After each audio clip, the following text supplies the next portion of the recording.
Hello, everyone. My name is Sophie. I am a woman who has always prioritized my own path in life, even when it hasn't aligned with traditional expectations. I'm a mother, but I'm also someone deeply passionate about self-expression and personal growth. After my divorce, I made it my mission to rebuild myself and create a life that reflected my true identity. I wasn't the kind of woman who found joy in cooking, cleaning, or organizing school projects. Those things never felt natural to me. Instead, I immersed myself in what I loved: beauty, fashion, and sharing my journey online. Social media became my creative outlet. I saw myself as a beauty influencer in the making, someone who could inspire others through tutorials and personal insights. I spent countless hours on my phone perfecting posts, editing videos, and crafting the perfect image to share with the world. While my following wasn't massive, it was something I was proud of. It gave me a sense of purpose during a time when I could have easily felt lost. For some, it might have seemed like a shallow pursuit, but for me, it was a lifeline, a way to find strength and identity after the upheaval of divorce. Of course, I wasn't alone. I had my daughter, and I did my best to ensure she had what she needed. She had a stable home, food on the table, and space to grow. I believed that by focusing on my own happiness and goals, I was showing her what it meant to be independent and strong. Admittedly, I wasn't always present in the ways most people think a mother should be, but I trusted that she was resilient enough to handle the occasional distance. When Kevin entered my life, it felt like everything was finally falling into place. He was charismatic, successful, and attentive in a way that made me feel secure for the first time in years. He had 2 sons of his own, and though the idea of blending our families was intimidating, I was ready to embrace it. I truly believed that with Kevin by my side, we could create a harmonious life together. I introduced Kevin to my daughter not long after we started dating. I could tell she wasn't immediately enthusiastic, but I thought it was just a matter of adjustment. Kevin represented stability and a fresh start for both of us. I envisioned our future as a happy blended family, with Kevin's steady presence balancing out any lingering struggles from my past. In hindsight, I can see how I might have been overly optimistic, maybe even naive. I was so focused on what Kevin brought into my life that I didn't fully consider the impact on my daughter. I believed that by making myself happy, everything else would naturally fall into place. But as I would soon learn, blending families isn't always as seamless as I hoped it would be. I am Sophia, a mother determined to create a better future for myself and my daughter. When I married Kevin, it felt like the right decision, a fresh start for both of us. Kevin brought a sense of stability that I craved after the turbulence of my divorce, and though he came with 2 sons of his own, I welcomed the idea of blending our families. I envisioned a house full of life and laughter, where everyone could thrive together. At the time, I truly believed that this marriage would benefit all of us. Kevin was a strong presence, someone who could provide structure and guidance. I knew my daughter had her reservations about him, but I hoped she would see what I saw: a man who cared deeply about family and wanted to build something lasting. I often told her, "This is our chance to start anew, to have the family we deserve." Blending 2 households, however, was more challenging than I anticipated. My daughter was used to being the center of my world, and now she had to share that space with Kevin and his boys. I could sense her unease when they first moved in. Kevin's sons were lively, outspoken, and a bit rough around the edges, whereas my daughter was quieter, more introspective. They didn't always see eye to eye, and tensions occasionally flared. I tried to mediate when I could, but Kevin would often dismiss their conflicts as typical sibling squabbles. "They'll work it out," he'd say with a shrug, assuring me that this was just part of the adjustment process. Kevin had high expectations for everyone in the household, including my daughter. He was firm, sometimes to a fault, but I believed he meant well. When he commented on her appearance or suggested ways she could improve her behavior, I interpreted it as his way of showing he cared. He wanted her to succeed, to grow up strong and capable. "She's got so much potential," he'd tell me. "I just want to help her realize it." At times, my daughter pushed back against his guidance. She would tell me that his comments felt critical or unfair, but I often found myself defending him. "He's just trying to help," I'd say, urging her to see his perspective. In hindsight, I wonder if I was too quick to excuse his behavior, too focused on maintaining harmony to truly hear her concerns. As the months turned into years, I noticed my daughter pulling away more. She became more withdrawn, spending hours alone in her room.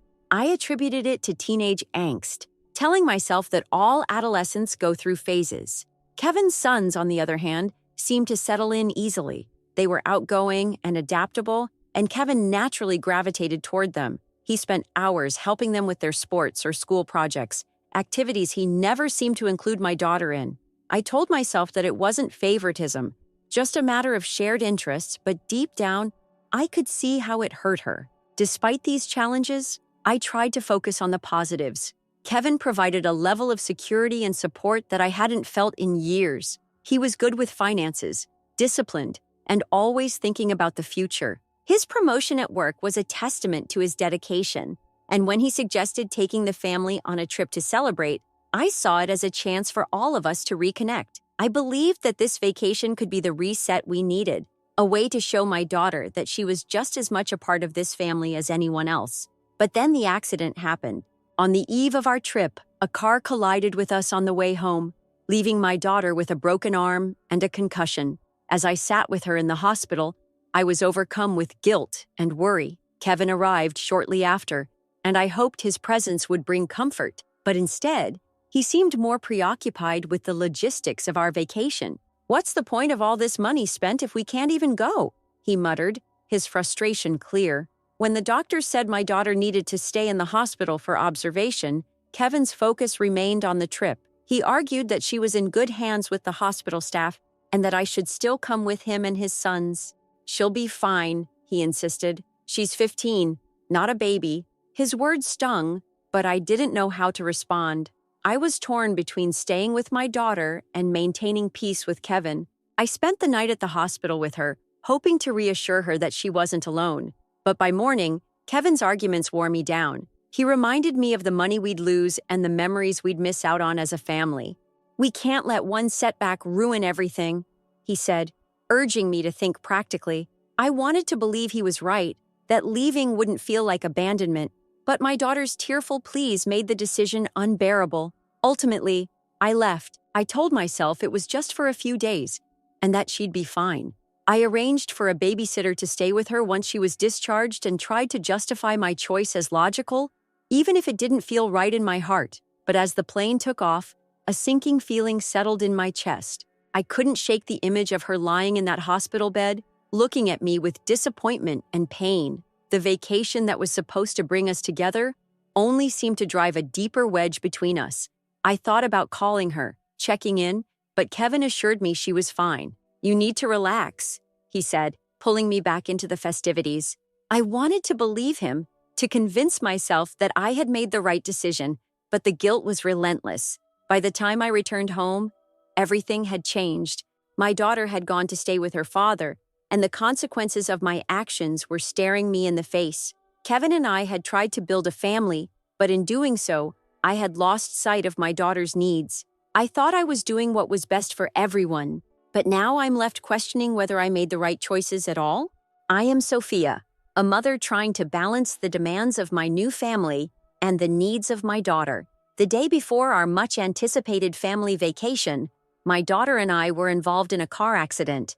It was supposed to be a quick outing to pick up a few things for the trip, but everything changed in an instant. The crash wasn't catastrophic, but it left her with a broken arm and a concussion, requiring her to stay in the hospital for a few days for observation. While I escaped with minor scrapes, seeing my daughter in pain filled me with guilt and worry. When Kevin rushed to the hospital, I thought he was coming out of concern for us. At first, he seemed genuinely worried, but his focus quickly shifted to the trip. "What's going to happen now?" he asked, his frustration barely hidden. "We've already spent so much on tickets and accommodations." His words stung, but I tried to reason with myself. Kevin had worked hard to plan this trip for the family, and I knew he didn't mean to sound so dismissive of my daughter's condition. At least, that's what I told myself. The doctors were clear that traveling was out of the question for my daughter. They recommended a few days of hospital care to monitor her concussion, followed by rest at home. The idea of leaving her in the hospital while the rest of us went on vacation seemed unthinkable to me. I wanted to stay by her side, to let her know that I was there for her during this difficult time. I even suggested to Kevin that we postpone the trip, but he quickly dismissed the idea. "She's 15, Kevin said, his tone firm but calm, as though he were trying to teach me a lesson. "She's not a little kid anymore. There are doctors and nurses here to take care of her. You'd just be sitting around doing nothing. It's not worth wasting the trip for something she can manage on her own." I felt torn, caught between Kevin's logic and my instincts as a mother. My daughter begged me to stay, tears streaming down her face as she clung to my hand. She told me she was scared and didn't want to be left alone, and her words broke my heart. At the same time, Kevin's reasoning weighed heavily on me. He reminded me of the money we'd lose and the memories we'd miss out on as a family. "This trip is important for all of us," he said. "Don't let one setback ruin it." I suggested calling her father, asking him to come and stay with her so she wouldn't feel abandoned. It seemed like a reasonable compromise, but Kevin dismissed the idea outright. "There's no need to drag him into this," he said, his irritation clear. "It'll just make things more complicated." He made it sound as though my concerns were overblown, like I was being overly dramatic about the situation. I spent the night at the hospital, holding my daughter's hand and trying to comfort her. She kept asking me not to leave, and I kept reassuring her, even though I wasn't sure what I'd decide. Deep down, I knew what she needed, but I also felt the pressure from Kevin and the desire to maintain peace in my marriage. I told myself that if I left, it would only be for a short time and that everything would be fine. The next morning, Kevin arrived at the hospital, ready to leave for the trip. He was impatient, reminding me again of the cost and effort that had gone into planning everything. My daughter looked at me with pleading eyes, and I hesitated, torn between her needs and my sense of obligation to Kevin. In the end, I made the decision to go, convincing myself that the hospital staff could take care of her and that I would arrange for a babysitter to be with her once she was discharged. As I walked out of the hospital, my heart felt heavy. I couldn't shake the image of her lying there, watching me leave with tears in her eyes. I told myself that I was doing the right thing, that Kevin was right and that she would be fine. But as the trip went on, the guilt gnawed at me. I kept thinking about her alone in that hospital room, wondering if she felt like I had abandoned her. Kevin seemed unbothered, enjoying the vacation and encouraging me to relax. "You can't change what happened," he said. "You need to let it go."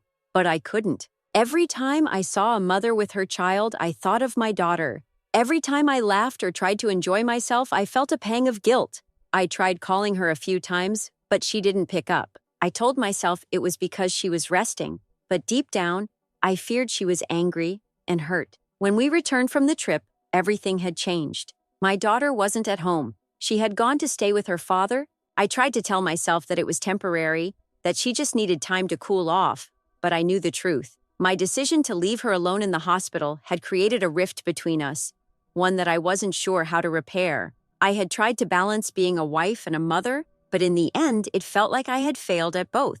I am Sophia, a mother who has always believed she was doing her best to balance her roles. But when my daughter called her father during her hospital stay, everything spiraled out of control. I hadn't expected her to involve him. I thought she understood why I made the difficult decision to leave her under the care of medical professionals. When my ex-husband learned the full extent of her injuries, a broken arm and a concussion, he was livid. He felt betrayed, not only by my decision, but also by the way I had downplayed the situation when I spoke to him earlier. He didn't waste any time. Without hesitation, he drove to the hospital to be with her, taking leave from his job and dropping everything else. When I heard about this, I felt a wave of conflicting emotions: anger, guilt, and defensiveness.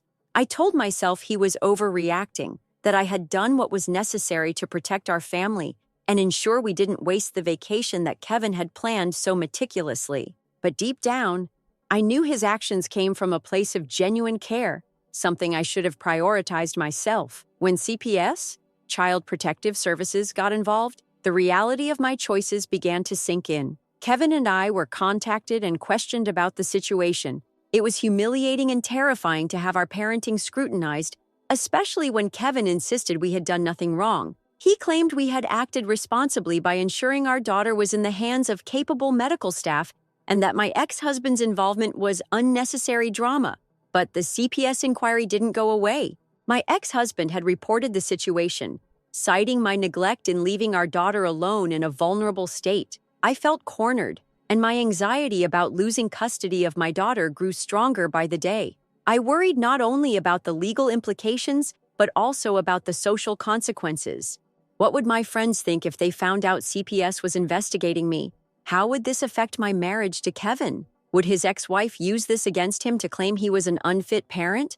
In my desperation, I turned to my daughter and begged her to help me. I pleaded with her to tell CPS that she was fine, that the situation wasn't as serious as it seemed. I explained that this was a family issue that outsiders couldn't understand, and that lying to the authorities was the only way to keep everything intact. I told her how much I had sacrificed for her, reminding her of all the years I had spent raising her, as though that would erase her pain and justify my actions. But my daughter didn't waver. She looked at me with a mix of sadness and determination and told me she wouldn't lie. She said that what happened wasn't right and that she wouldn't cover for me or Kevin. Her words hit me like a punch to the gut. I felt betrayed by my own child, even though I knew, deep down, that I was the one who had let her down. As my desperation grew, I resorted to guilt-tripping her. I told her that if she didn't cooperate, CPS might take her away from me permanently. I even tried to make her feel responsible for the potential fallout Kevin might face, mentioning how his ex-wife could use this against him to damage his reputation and his relationship with his sons. But none of it worked. She stood firm, refusing to compromise her integrity. And in that moment, I saw the strength in her that I had failed to nurture. When the CPS investigation progressed, the pressure became unbearable. Kevin blamed me for the situation, saying I should have been firmer with my daughter and controlled the narrative better. He acted as though this was an attack on him, completely dismissing the emotional toll it had taken on our family. Meanwhile, I felt the walls closing in. My daughter's unwavering honesty, while admirable, threatened to unravel everything I had worked to build with Kevin. For the first time, I began to question my choices, not just about the hospital incident, but about everything. Had I prioritized my marriage and image over my own child? Had I let Kevin's influence overshadow my instincts as a mother? I didn't want to believe it, but the evidence was glaring. My daughter's trust in me was shattered, and I had no one to blame but myself. CPS eventually issued a formal warning, requiring me to attend parenting classes and counseling to address the neglect they had identified. The thought of having my parenting judged and corrected was humiliating, but it was a wake-up call I couldn't ignore. My ex-husband's determination to protect our daughter forced me to confront my own failures, and as much as I resented him for stepping in, I knew he had done what I should have done from the start. Through it all, my relationship with my daughter hung by a thread. I desperately wanted to mend it, but I didn't know where to start. For now, she was staying with her father, and I couldn't shake the fear that she might never come back. The weight of my decisions pressed heavily on my shoulders, and I realized that if I didn't change, I might lose her forever. I am Sophia, a mother who once believed I was doing my best for my family, but now I am faced with the consequences of my choices. When my daughter decided to leave and live with her father, it felt like my entire world was crumbling. I told myself that it was temporary, that she just needed space. But deep down, I knew this wasn't a simple misunderstanding. She was hurt, deeply hurt, and I had been blind to her pain for far too long. Her decision wasn't abrupt. It was the culmination of years of neglect and misplaced priorities. I thought she understood why I made certain choices, like leaving her at the hospital to go on the vacation Kevin had planned, but I see now that it was a mistake I can never undo. Kevin convinced me it was practical, and I allowed his reasoning to override my instincts as a mother. That single act shattered whatever trust my daughter still had in me. Now, every attempt to reach her feels like hitting a wall. She doesn't answer my calls, and when I text, the replies are distant, polite at best, and completely devoid of the warmth we used to share. The distance isn't just physical, it's emotional, a chasm that seems impossible to bridge. I see glimpses of her life through social media or hear updates from mutual friends, and every moment she thrives without me feels like a reminder of my failure. CPS's involvement has been a humbling and harrowing experience. Their recommendation for mandatory parenting classes and counseling felt like a punishment at first, but as I began attending, I started to see the truth. These sessions held up a mirror to my flaws, forcing me to confront the choices I had made and the values I had placed above my own child's well-being. I realized how much I had let Kevin's opinions and priorities dictate my actions, often at the expense of my relationship with my daughter. The guilt is unbearable. I replay every moment where I dismissed her feelings, where I choose convenience over connection, where I let Kevin's voice drown out my own maternal instincts. I see now how my desire to create a perfect family with Kevin blinded me to the cracks forming in my bond with my daughter. I thought I was doing what was best for everyone, but in truth, I was prioritizing appearances and harmony in my new marriage over the needs of the one person who needed me most. Kevin, of course, has moved on as if nothing happened. He still believes we did nothing wrong, brushing off CPA's intervention as overreach and dismissing my growing guilt as overthinking. His indifference only deepens the divide between us, and for the first time, I'm questioning everything about our relationship. I wonder if aligning my life with his was worth the cost of losing my daughter's trust. Every day, I think about reaching out to her again, but I hesitate. What could I say that she hasn't already heard? How can I convince her that I'm truly sorry when my actions have shown the opposite for so long? I want to rebuild our relationship, but I don't know where to begin. She's not the little girl who used to run to me with every scraped knee and every worry. She's grown stronger, more independent, and I fear there's no room left in her life for me. The parenting classes have taught me one crucial lesson. Reconciliation starts with accountability. I can't undo the past, but I can own up to my mistakes and commit to being better. The counselor suggested that I write her a letter, something heartfelt and honest with no excuses or justifications, just the truth about how much I miss her and regret my actions. It's a daunting task, but it feels like my last chance to reach her. The house feels emptier without her. Even Kevin's sons, who usually fill the space with noise and activity, seem quieter, as if they sense the shift in the air. I catch myself staring at her room, still as she left it, hoping she'll walk through the door and tell me she's ready to talk. But hope feels fragile now, and I know I have to earn her forgiveness, not just wait for it. This is the hardest chapter of my life, but I'm determined to turn the page. I've failed her in so many ways, but I refuse to let this be the end of our story. I may not know exactly how to make things right, but I'm willing to do whatever it takes to prove to her that I can be the mother she deserves. For the first time in a long time, I'm choosing her above all else, above Kevin, above my pride, above everything. I just hope it's not too late. I am Sophia, a mother whose heart aches with regret and longing for the bond I once shared with my daughter. Despite my repeated apologies and countless messages expressing how deeply sorry I am, she remains distant. I can't blame her. Words can only do so much after the damage I've caused. My actions spoke louder than my remorse, and it's clear that healing this rift will take more than just words. It will take time, effort, and an unwavering commitment to change. Since the CPS investigation and her decision to move in with her father, I've felt the weight of my mistakes more acutely than ever. The house is quieter without her, yet the silence is deafening. Every corner of her room holds memories of the times I took her for granted.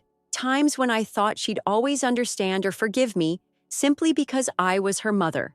But I know now that being a mother is not an automatic entitlement to love and forgiveness. It's a relationship built on trust and care, something I failed to nurture. Kevin, the man I once thought of as my partner and emotional support, has not changed. He remains as unbothered by the situation as ever, convinced that we were justified in leaving her behind at the hospital. His lack of empathy for my daughter has become glaringly obvious to me now, and I can no longer deny the role he played in this family's unraveling. His unwillingness to accept responsibility or apologize for his part in the neglect has left me feeling more isolated than I ever imagined I could feel in my own marriage. As I sit in this house that feels more like a hollow shell without her laughter and presence, I find myself questioning everything: my priorities, my choices, and my inability to stand up for her when it mattered most. All of it weighs heavily on my heart.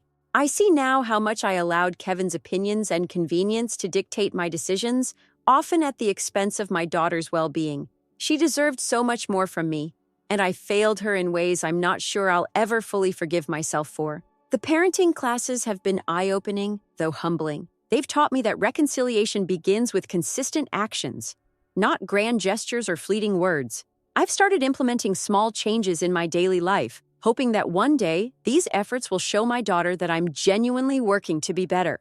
I've stopped letting Kevin dismiss my feelings or dictate how I should handle this situation. For the first time in years, I'm finding my voice and standing up for what truly matters, my relationship with my child. I've also started writing letters to her, even though I haven't sent them yet. In these letters, I pour out everything I feel, my regrets, my hopes, and my promises to do better. I know she may not be ready to hear from me, and I don't want to overwhelm her. But someday, if she's willing, I want her to have these letters as proof of my sincerity and my determination to make things right. My daughter's father has been clear and firm about the boundaries he's set, and I respect them. As much as it hurts, I know he's protecting her in ways I failed to. She deserves the stability and love he's providing, and I'm grateful she has someone who puts her needs above all else. But I can't help but hope for the day when she'll feel ready to open the door to me again, even just a crack. The hardest part of this journey has been accepting that I can't rush her healing or demand forgiveness on my timeline. All I can do is continue to work on myself, showing her through my actions, not my words, that I've learned from my mistakes. I know I can't undo the past, but I'm determined to create a better future if she'll allow me to be part of it. Every night as I sit in the quiet of this house, I think about what I'd say if I had one more chance to hold her hand and look her in the eye. I'd tell her how proud I am of her strength and resilience, how sorry I am for the times I let her down, and how much I love her. I'd tell her that no matter how much time passes, my love for her hasn't wavered and never will. Kevin's indifference has solidified my realization that I can't rely on him to rebuild this family. If I want my daughter back in my life, it's up to me and me alone to make that happen. I know it will be a long road, and there are no guarantees. But even if it takes years, I'm willing to do whatever it takes to prove to her that I can be the mother she deserves. Hope is all I have right now. Hope that one day she'll see how much she means to me. Hope that she'll give me the chance to earn back her trust. And hope that I can finally become the mother she can be proud of. Until that day comes, I'll keep working on myself, one step at a time, and holding on to the belief that it's never too late to try to make things right.